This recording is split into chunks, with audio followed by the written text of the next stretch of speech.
here. We out here on this. Y'all, we out here on some nut shit. Y'all already know what it is. Y'all already know what it is. Y'all already know what it is. Wait, time out. I don't have a good song on. I don't even have a song on. Hello everyone, welcome back to another episode of the Bittersweet Taste Podcast. And more importantly, welcome to the first New Music Monday of Season 2. It's been a while since I've done a New Music Monday, and by a while I mean like 2 weeks, but that was because I knew that Season 2 I was going to start Season 2 soon. I kind of just wanted to get a break before that, and then just kind of steamroll into that. Hopefully you guys got a chance to listen to Thursday's episode with Brad.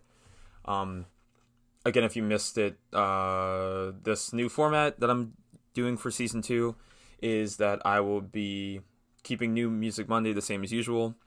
And then on Thursdays, myself and my friend Brad will be co-hosting an episode where we talk about really anything that we find interesting enough to talk about. So if you haven't checked it out, check out Thursday's episode, and then also come back this Thursday for another episode, which you already recorded. But again, scheduled for Thursday. Go check it out, 6 p.m. Alright, anyway, moving into New Music Monday here, as usual, we're going to start off just like we usually do, which is starting off with songs that I think that nobody should bother to listen to this week. Starting off with a song called Welcome Back by, I don't know how to pronounce this person's name. It's Ali Gatti, I don't know, Aligatie, that guy, and then also Alessia Cara. And Alessia Cara might be like one of my sleeper alt pop like favorite artists. So having her be on this like super underwhelming song was like really disappointing to hear. Not a whole lot to say about this pretty up-tempo pop ballad, and it's really not that bad, but I just don't think that it had anything great going for it, like at all. Ali Gatti, I'm just gonna assume that's how, whatever.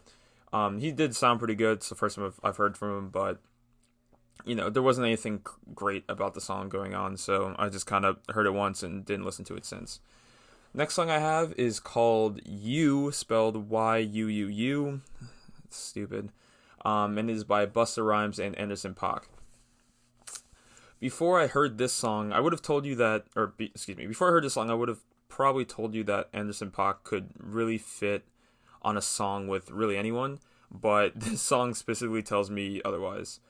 I mean, I don't really know who thought that putting like a speed rapper, there's like a term for it, I think it's called like chopper rapping or something to that effect. But Busta Rhymes, if you have heard, as most of you guys have, the song, you guys would probably most likely know Busta Rhymes from his verse on Look At Me Now, on Chris Brown's Look At Me Now, which everyone heard in middle school.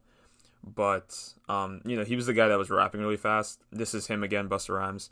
And I don't know whose idea was to mix that kind of rapping style and that kind of voice with Anderson .Paak, but it just, I don't know. It didn't really sound right. Nothing about this song sounded right to me. The beat was kind of weird. And like I'm cool with weird beats, but only if like the artists kind of get the delivery to be just as weird as the instrumental, and they I guess to an extent they kind of succeed at doing that here, but at the same time, I don't know. Nothing sounds put together correctly. It doesn't sound good to me. I get the vibe, I get the vibe that they were going for. I don't even want to call it the vibe. I get like the sound that they were going for, but at the same time, they pretty heavily missed on the actual appeal of the song. Like they had like this idea of what they wanted the song to be, and then it sounds like they forgot to make it actually good. If that makes sense. That might seem kind of harsh, but that's just the way I heard it. There's like 30 seconds on here, or like 20 to 30 seconds where Anderson .Paak sounds pretty good, but other than that, I mean, the song is pretty unlistenable in my eyes. But oh well, it is what it is. Next song I have on here is called "Own It" by Rico Nasty. Rico Nasty in general, you guys have heard me talk about her a little bit in the past. I'm not sure if I've kind of explicitly said this in the past, but Rico Nasty to me in general is pretty hit or miss. Where like, I don't know, either one of her songs I either love or just absolutely just hate. And this is one of those, or I shouldn't say hate, and just absolutely just don't feel like listening to. And this is one of those songs I just don't feel like listening to ever again. Again, I don't hate the flow or the style of like of her very short verses on this song, but like goddamn, I hate the repetitive nature of the chorus or the hook, whatever you want to call it. I hate it. It sounds bad. Like super repetitive hooks sound really bad in general, and this just does not do in the way that she's kind of attacking it, her verses, or excuse me, the hook here, it just makes it so much worse. It's just damn near unlistenable. This is really just kind of a throwaway single to me, or at least the way I'm listening to it. I'm not sure if it might just be promo for a new album or something coming out from her, but I don't know, to me, wasn't feeling it.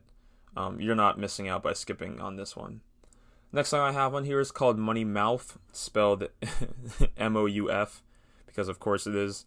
And it's by Tyga, Sweetie, and YG. And honestly, I mean, as with really any Tyga song, you probably already know what the song sounds like for the most part. Like, I say Tyga, and I feel like most people who listen to music kind of already have a good idea of what a Tyga song sounds like, because they all really sound the same, at least, you know, in the past few years. So, and this one is no different. It sounds essentially the same. And if you don't like that style, just skip this shit. I mean, I don't hate the style at this point, or his style at this point, but it just gets so repetitive and so consistent. I just don't need to hear any more of it than I need to. Yeah, so you can just skip that if you're not a fan of like the kind of music that Tyga makes. It's nothing different. You know, same old Tyga type club beat and energy for that matter. Sweetie's verse is that, or I keep pronouncing her name like it's spelled, even though it's just Sweetie. It's just spelled funny. Her verse is actually pretty great. I'm not gonna lie, it's pretty good. And it was almost enough for me to take this song out of the Don't Bother category and put it into the mixed category. But it just was. It was close, but it was not enough to make me like the whole song and to add it to like my liked songs on Spotify. It was close, not there. And YG came and went with really like no impact whatsoever. Honestly, just listen to Taste instead. The next song I have on here is called Me Gusta by Anita, spelled A-N-I-T-T-A, Cardi B, and Mike Towers, spelled M-Y-K-E Towers. And all I have to say on this is that it's an insanely easily forgettable Latin pop song. Skip. That's all I have to say. Just skip it. And then the last song I have on here in the Don't Bother to Listen to This Song category is, of course, the flagship song that came out this past week, Holy by Justin Bieber and Chance the Rapper. And I'm going to confess something to y'all real quick. If you follow me on Twitter, you probably already know what I'm going to say here. But I don't like Chance the Rapper. Like, not really at all, honestly. I feel like for a while I was kind of pretending that I feel like I was pretending to like Chance the Rapper for a while, because I really don't like at all. To me, he is insanely overrated. I mean, I'm not. I will kind of interject here and say that I never listened. I listened to oh god, what was this? Not Coloring Book, because that's technically a mixtape. I did listen to Coloring Book, obviously.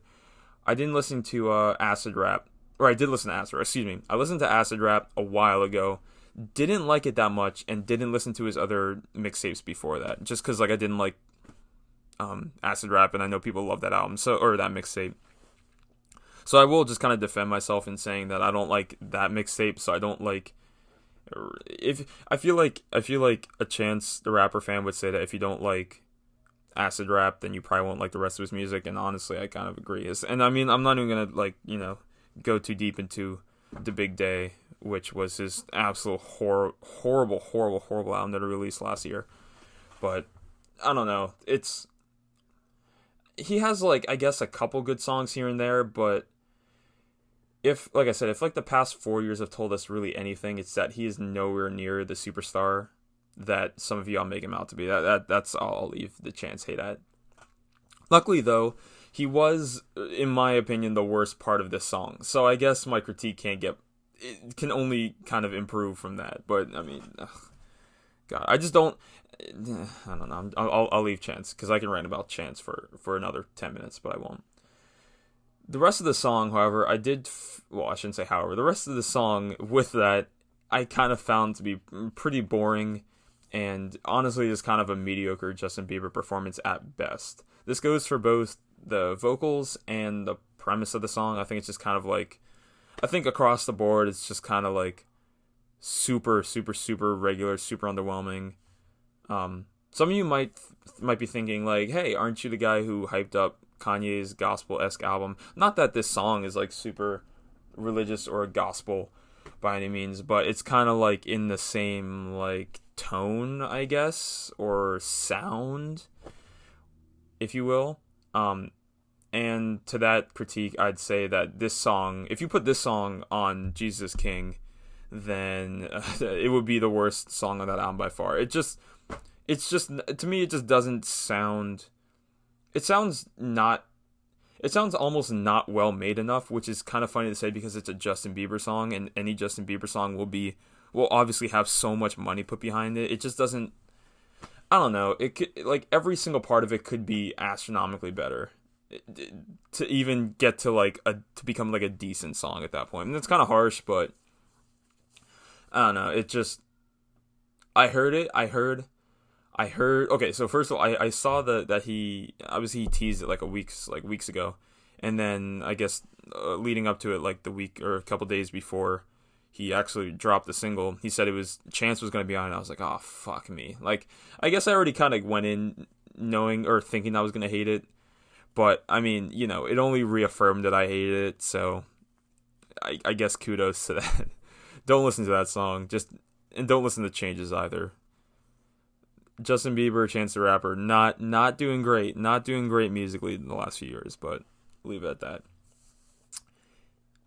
And moving directly into our my mid/mix category, we only have 3 songs in here because I don't know. I feel like I have a lot of songs I didn't like, and then I have a pretty good amount of songs that I really did like. So these are the kind of songs that I was just kind of like, I like them, but at the same time, you know, they weren't the best songs I've ever heard. So here they go. Starting off with Diamonds by Sam Smith. I can't really say that I'm a really big Sam Smith fan, but I do think he's very talented, and I think he makes relatively good music. I feel like his standard for music is pretty high, and I mean, I like this song a good bit. It's just kind of like, well, let me start off by saying that Sam Smith sounds great here as always. He always sounds great. He has a really great voice. Again, he's really talented. But I guess my problem here is that, as with most of his songs, his voice is kind of carrying the song immensely, and that's not necessarily always a bad thing, because a lot, I mean, you know, if you hear me talk about R&B music in general, a lot, I tend to weigh vocals over a lot of things. So even if a song is just kind of like all right, then and the vocals are good, then I'll like the song a good bit. But the problem here is that it's almost like they only focus on a Sam Smith song can go one of two ways. They either only focus on his voice and just kind of leave the rest of the instrumental to just kind of like fucking do whatever, or they kind of don't use his voice that much. They still emphasize it, but then they just go super hard on just like this like weird like electronic or all over the place instrumental that, I mean, I can't remember the song that I'm thinking of that relates to this, but you guys kind of know what I mean. It was one of his past singles, and the name of it is slipping through my brain right now. But yeah, it's weird. Like I don't know. I don't know. It's just like I don't think he makes. I don't think he makes songs good enough for him, if that makes sense. Like everything, it would be like oh god, what's a good comparison? I don't know. It's just kind of like the songs just don't measure up to the quality of his talent, and that just kind of irritates me as a listener, because like to me that's what it seems like, and to me that's what I hear. So I mean, and it doesn't have to be anything crazy for me to like love a Sam Smith song, because again, like I think he's insanely talented, but it's like every time I hear a Sam Smith song, every single time it misses the mark. Just somewhere it always misses the mark. like this instrumental, for example, isn't bad. Isn't like that bad. It's not really bad at all, and actually has some good openings in it for when Sam Smith is, doing the chorus. But at the end of the day, it's just like kind of like run of the mill, and it would go under what I would call a radio pop song. Which again, I'll come on here and say that I give a lot of I kind of use the term radio pop song as kind of like not derogatory. That's not the right word, but I don't use it I use it quite negatively. And all I really mean by that is that it just sounds normal. Like it sounds like I've heard a song like this before. That's kind of my only problem. Like there are no highs. There's nothing new to it. There's nothing that I get of value from it. Like I could turn on the radio now, and in 3 songs I hear a song that sounds similar to this. You know what I mean? It's kind of like that. So again, it kind of it's not bad at all. It's just kind of standard, but it's not bad. It's just fine. I'm like trying to shoot this song so much bail, like he's like I know him personally, but it's just kind of like whatever. It's just kind of meh. Next song I have on here for the mid is called STCU by They and Juicy J.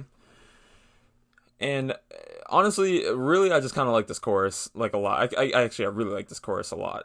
It sounds really cool to me, especially like kind of paired with the instrumental that is going on in the song, which I found to be pretty fluid and engaging somehow. I didn't really know the right words to kind of describe it. You just kind of have to listen to it. And the Juicy J verse, or the contribution from him, was actually pretty good on here, which I was not expecting, especially when you hear the instrumental. You're like, I don't know how Juicy J is going to do anything on here, but it sounded pretty good. Really, the only thing holding this song back to me was They's verse at the beginning, which really didn't have, like, anything going for it. Like, just kind of like really middle of the pack vocals, really long breaks between lines, which I don't know. I'm starting to become less and less favorable to that kind of style of singing, where they kind of give you where like the artist will give you like one line, and then they'll like let the instrumental breathe for like a little bit, and then they'll just do another line, and then they'll let it breathe, and then they'll do another line. It's just kind of like, I don't know. It's you have to kill the vocals, and and the instrumental has to be insane for you to like kind of get away with that. So if it doesn't live up to those standards, it just sounds terrible to me. And in my opinion, that's what their verse kind of sounds like, and it's right in the beginning. So I had to stick it out, and really the instrumental kind of carried me through, but I really needed to stick it out to listen to the rest of it, and the rest of it's pretty good. So overall, it's kind of, it's all over the place for a pretty short song. It's kind of all over the place. It's decent, but yeah, I don't know, man. I don't know. I'll probably listen to it a good bit, but I don't know. I could easily see this one falling out of rotation very quickly. And the last song I have in my mid category is called Dead Man Walking by Brent Faiyaz. I'm pretty sure that's exactly how you pronounce his name. His name is spelled Brent, like how you would spell Brent, and then Faiyaz, Faiyaz. And this is a pretty good, just good R&B song with I said it, it has a little bit more build off than payoff sonically to me, and by that I mean, and that's, I actually had a relatively not lengthy conversation, but an in-depth conversation with Sarah, with my girlfriend Sarah, about one Ellie Goulding song, which we both like. But my only problem with that song, and the same thing with this song, is that I don't like it when a song has a lot of build up in it. Like, it has like it has like a sonic climax where you can feel like the instrumental's building, like the tone is building, and then eventually like you can like it's very obvious that they're building to something, and then like the quote unquote climax just either doesn't come or isn't nearly as climactic as you think it is. It's just kind of like a massive letdown, and overall it kind of hurts, in my opinion, kind of hurts the song structure in general. So, and that's like my main concern with this song, is that it just doesn't like, it builds to nothing. It's like building. It's like, you know, climbing all. It's like climbing the entirety of Mount Everest, and then as soon as you get to the top, you go blind or something. Like, and you can't see shit. I don't know. That's like a weird comparison, but that's essentially what it seems like. You get through this entire climb, through this entire you know, build up of a song, and then just nothing happened. Like, you get no payoff for it. It's just kind of annoying to listen to. But Brent himself, as usual, sounds great. His voice is a little, I'll say, I don't want to, it's a little like hit or miss. I feel like his voice can be pretty hit or miss. I like it every song, like every other song I hear from him, I like his voice. Some songs I don't. But here, you know, it's, you know, it's good, but in every time I hear him, I always feel like something is missing just a little bit. I don't know what it is. I can't explain it. But just when I hear him sing, I'm missing just something that would make me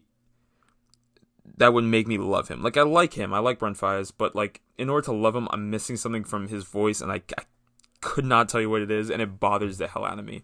But until I find a song, and I do have a couple songs. He released an album, I think in the winter, like really early in the year, that I liked a good decent bit, and I took a few songs from it that I liked a lot. I'll go over those probably at the end for my end of the year lists, but for now, you know, it's just he and his voice are just kind of barely skirting by as far as I'm concerned. The instrumental is pretty unassuming, which lends well to the aesthetic of the song, but again, you know, it doesn't really help how much I like it, I guess. Easy mid-tier R&B song in pretty much every aspect, and I'll just leave it at that. Okay, and then finishing off, well, actually, that finished off. We're going to move into my favorite songs that came out this week, starting with the song called HMU by Sevyn Streeter. Her name is spelled, excuse me, oh my lord, Sevyn, and then Streeter, Streeter. And this is the definition of a short and sweet, upbeat, dreamy R&B jam. I personally haven't been paying that much attention to Sevyn, despite her having easily one of my favorite songs ever, being called "It Won't Stop" featuring Chris Brown. That's one of my favorite songs. It's easily one of my favorite R&B songs, and it's up there in one of my favorite songs I've ever heard. But apparently I really do need to keep up with her, because she's great. She's really great. I just need to catch up. I feel like when I heard that song "It Won't Stop," it was at a time where I wasn't listening to music super in depth, but now obviously I am. So now I just have like this massive back catalog. So hopefully this song is her gearing up for some kind of project that I can listen to and really talk to you guys about. But until then, I'll just kind of have to live with this song, and it's really great. I think it's really great. The combination of her like highly or slightly higher pitched voice, along with the effects of like the instrumental, is, to me, it's like damn near perfect. And while there isn't much depth to the song, both like I guess sonically and then like in terms of content, it doesn't really need to be, considering it's only 2.5 minutes long. And you know, you guys know me. If there's not much depth to a song and there isn't too much going on with it, I of course like for it to be shorter. And you know, this is a perfect example of a song not overstaying its welcome. Great song, check it out. Again, it's called HMU, like, you know, Hit Me Up, by Sevyn Streeter. Next song I have, excuse my movement on my desk, I'm moving things around. Next song I have in my favorite songs of this week is called Something in the Water by Saba and Denzel Curry. And as the name of the song would infer, everything about this song is slightly ominous. I mean, like the instrumental, the cadence of the verses, the subject matter, it's all ominous is kind of the best word I could use, realistically. I'm not sure if that's like the perfect word for it, but that's the best one I could come up with, so deal with it. But you know, it sounds ominous and it sounds great. I kind of like that sound in general, and then you know, and here it's a good example of that. I do like Saba a good bit. Check out his album Care For Me. It's a great album. It's a pretty good concept album. I don't think it has like a weird like cult following behind it, but it's really good.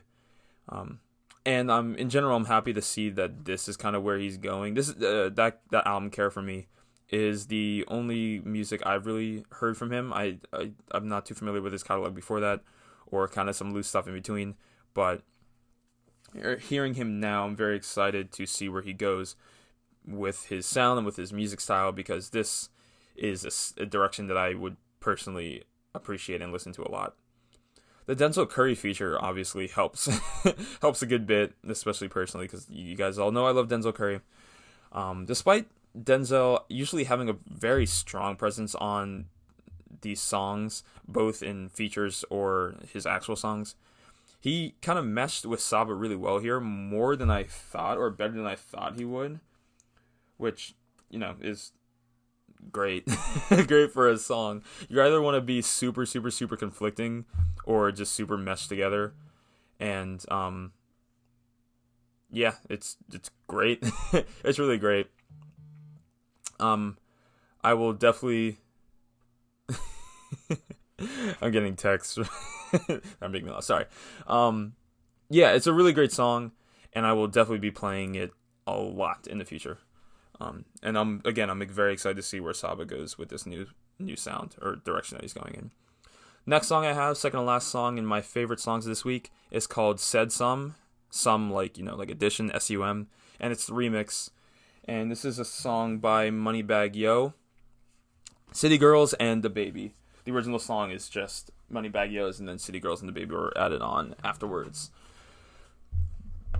As some of you guys who are regular listeners here, as some of you might know, this is another week, another episode where I say how much I like the City Girls when they're actually trying. Because I don't like the City Girls all the time, but when they're trying, I like them a lot. Both of their verses, the two girls, JT and Young Miami, I think it's her name, Young Miami? Yeah. Both of them are super hard, which the bass-heavy instrumental helps out with greatly.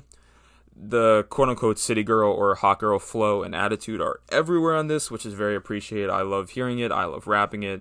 It sounds great to me. I don't care what people say. It sounds super fun to me.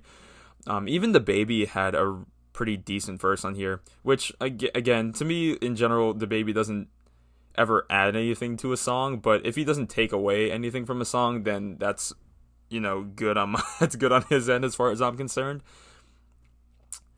And Moneybagg Yo has kind of been like my guilty pleasure as of late in terms of hip-hop music, because I don't know, like every once in a while I'll hear a song by him and I just love it to death. Another song that I love by him is called You Played, which is him and Lil Baby, Lil Baby, who is another artist who I'm not like the biggest fan of generally, but like them both on that song is fantastic. I love that song too. But his verse on the tail end of this song and kind of intermixed in the middle of it are great examples of why I kind of would consider him to be like I said, my guilty pleasure hip hop rapper. The flow is incredible. Like, he has some really slick bars in here. It's cool. It's a fun listen.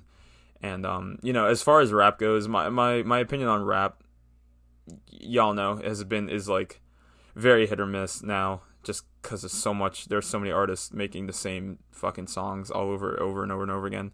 But this shit's great. This shit's really great as far as rap goes. So definitely go check it out if you're looking for something of that caliber. And then the last song that I have for you guys today that was my favorite from last week is called Always Forever by Bryson Tiller. And actually, it's a good thing I didn't record this podcast yesterday, Monday, because this song I would have missed out on hearing this song because it came out on Monday. And what I will say about this song is actually pretty similar to what I said about Bryson Tiller's last song that I talked about 2 weeks ago. And I really just don't understand what happened with Bryson Tiller's voice between Trap Soul and now. Like, I don't actually quite understand if he just wants to stylistically make his voice sound more high pitched, or if his voice actually sounds higher for some reason. it's weird, and it honestly sounds like when I go back and listen to Trap Soul, because I do every time I did after I listened to his past single, and then I did again, or some songs off of Trap Soul again when this song came out, and honestly it just seems like his voice has like Benjamin Button disease. It's just like, I don't understand why it's getting so higher pitched. And the weirder part is that it's pitched super high, and then it's mixed super quietly, which gives it such like a weird sound to me. Like, it just doesn't, I don't know. It's like, I don't know. It just sounds weird. I don't know if he's still mixing and mastering his own projects. I know he did all of Trap Soul, or I'm pretty sure he mixed and mastered and arranged and all that stuff, all of Trap Soul. But that album came out great. I don't know what's going on with this sound that he's doing now. But yeah, I'm giving like pure hate in my favorite category. But I say all that to say, other than his voice, which I know I'll like eventually, I just need to get more used to it, is that every other part of the song is fantastic. And like I said, just like his last song grew on me a lot, which it did. Oh god, I forget what the name of that song is. But that song grew on me a whole ton, and now, you know, I only expect that this song will grow on me the exact same. Pause if necessary. You know, if you can get over, if you can kind of get over the kind of weird sound that his voice is at, then this is simply a really great R&B song. And yeah, that finishes off my favorite songs, or actually all the songs I wanted to talk about this week. And from there, we'll move on into the album that I wanted to talk about this week. And there's only one album I'm not listening to. Oh god, whose album came out? Which rapper did I not give a shit about? NBA YoungBoy, is that who came out this week? Whose album came out? I don't know. I don't give a shit. I'm not listening. Nah. I am super cool on that shit. So if you came here expecting me to talk about that album, nah, I'm cool. The album I will talk about, however, is called Heaven and Hell, and it is by an artist by the name of Ava Max, spelled AVAMAX. This is a dance pop, a little bit, I guess you wouldn't call it disco pop, a little bit of electro pop, tiny bit, album, 15 songs, 45 minutes, y'all know I love that shit. On the outside, this album would just kind of seem like your typical debut pop album, which it is. This is a debut album from Ava Max. She, I believe, is a Apple Music Up Next artist, if I remember correctly, or she's like an Up Next artist somewhere. If you guys have heard, you guys have almost definitely heard Sweet But Psycho, which is her song. I think that song I feel like came out in like 2018. It might have come out in just 2019, but whatever. It's been out for a while. But if you know that song, that's her. That's Ava Max. But yeah, on the outside, this album kind of seems like it would just be like your typical debut pop album.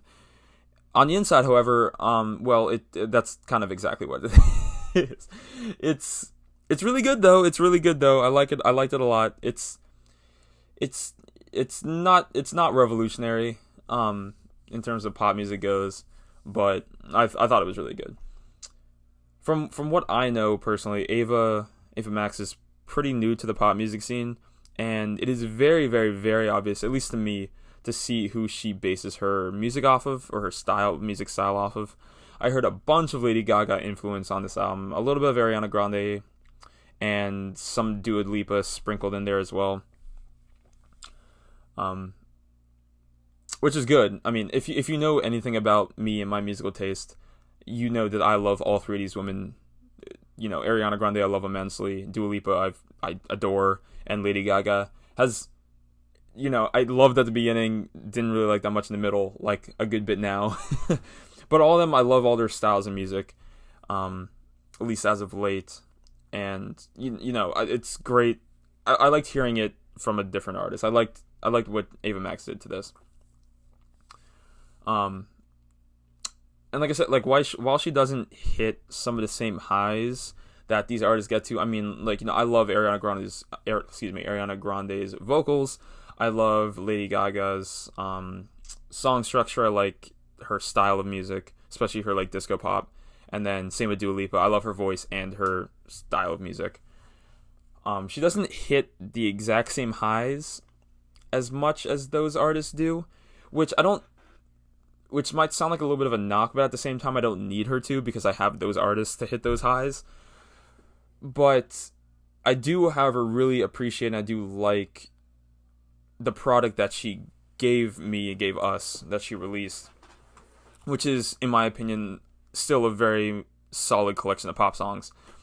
In terms of like album structure and song themes, this kind of fits right in with artists like Katy Perry. Very focused on female empowerment, self-love, interpersonal relationships, etc., and that kind of jazz. If you've heard any Katy Perry song or album, you know exactly what I'm talking about. It's kind of similar in structure and in themes that way. Not as like on the nose and not as in your face, but they're still there. Which, I'm on board for as long as the music sounds good, which it does. So, while no part of this album, like I said at the beginning, no part of this album is exactly game-changing in really any aspect. However, I do still really appreciate her take on, her musical influences, or at least what I would assume her musical influences to be just by listening to the songs.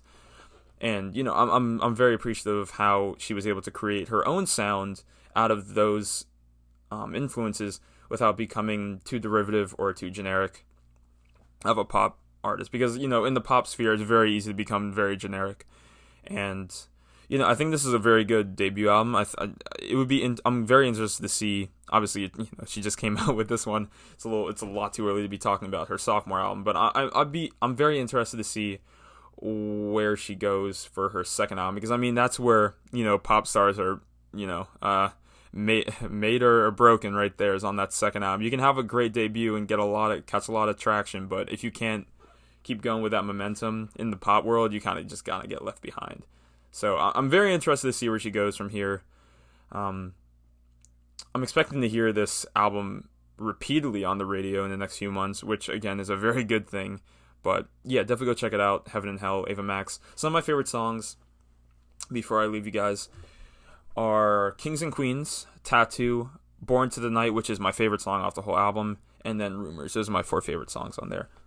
I also do kind of like Sweet But Psycho has kind of grown on me, or I think that's what it's called, Sweet But Psycho, has grown on me a good bit since I've heard it, however many months or years ago.